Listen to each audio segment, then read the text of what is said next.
I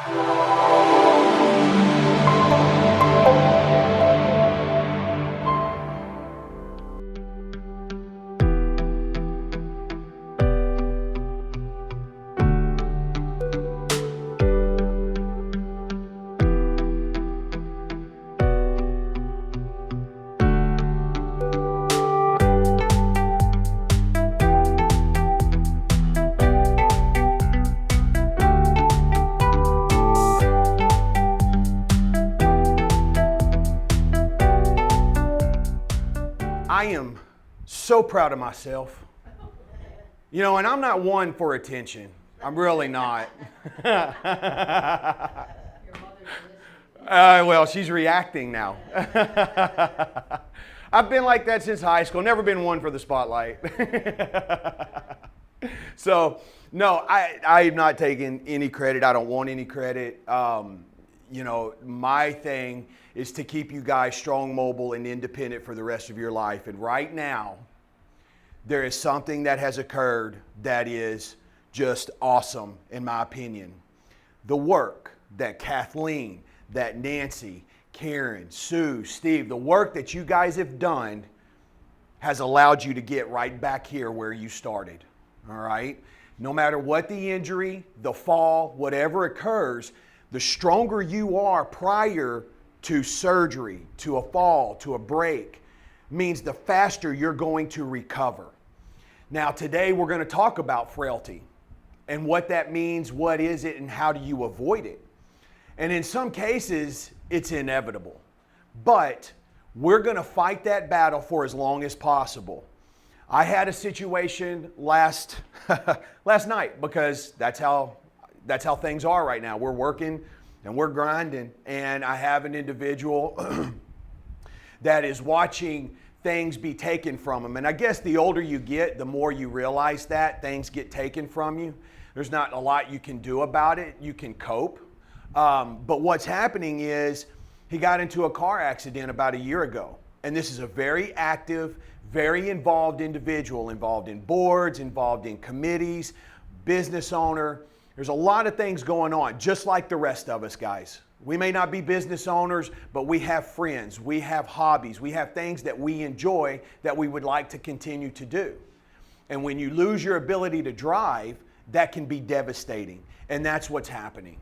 And he said to me, and it sticks out, and it did when he said it, and it sticks out to me today. He said, Chris, I guess I just need to be happy that I can still walk and move and do the things I do now.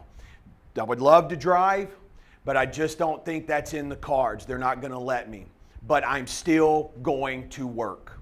And that's the right attitude. This guy went to Dartmouth. He was on the ski team at Dartmouth. He's in the Snow Skiing Hall of Fame. Didn't know there was one, but that's pretty awesome. It's been great to talk to him and have him while the Winter Olympics are going on. Go Team USA.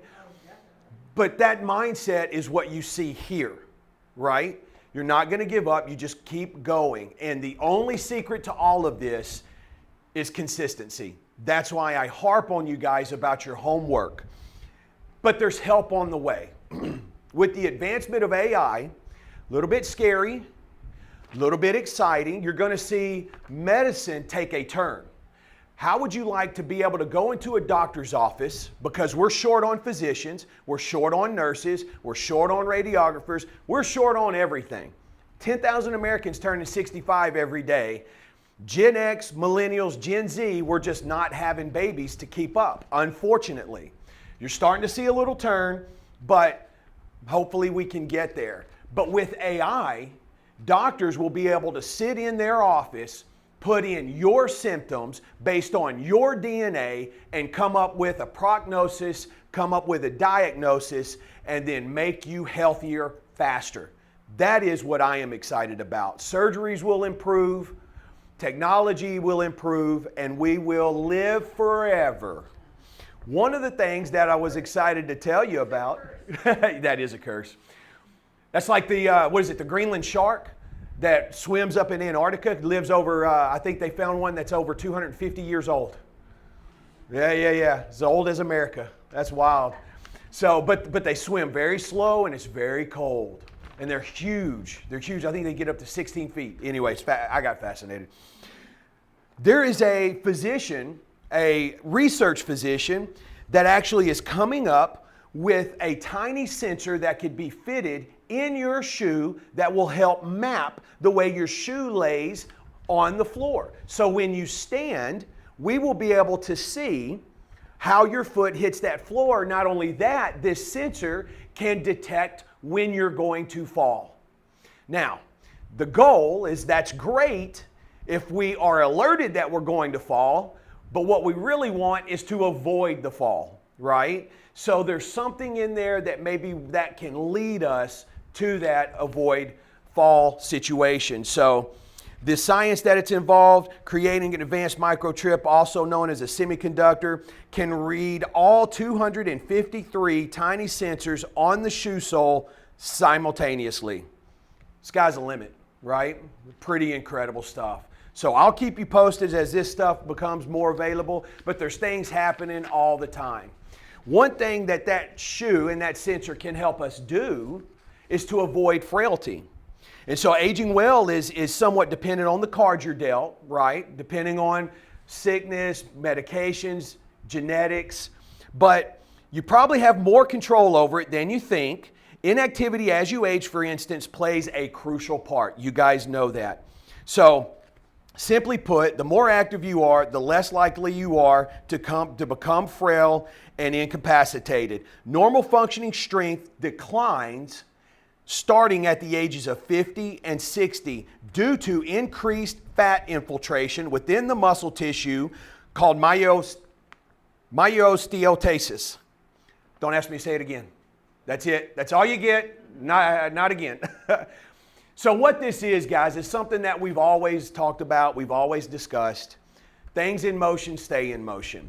Every time we walk and we move about, gravity gets a chance to work on our bodies and pull things down, right? And it's our muscles that fight against that gravity that keep us upright and erect. They get stimulated, right? And when muscle tissue is stimulated, it grows. That's what we call hypertrophy. And that's what we do here. We use load-bearing exercises to increase our bone density, increase our muscle mass, and increase our mobility, which leads to more independence.